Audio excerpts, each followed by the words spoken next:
One cool thing about travel days is you always come up on some really interesting stuff. Passing Corpus Christi, we came across the USS Lexington.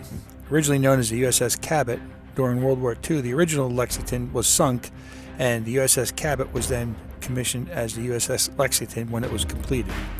It served 21 months in World War II, setting all sorts of records.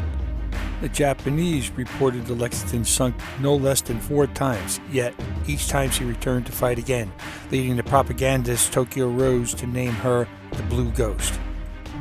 Her planes destroyed 372 enemy aircraft in the air and 475 more on the ground. She sank or destroyed 300,000 tons of enemy cargo and damaged an additional 600,000 tons.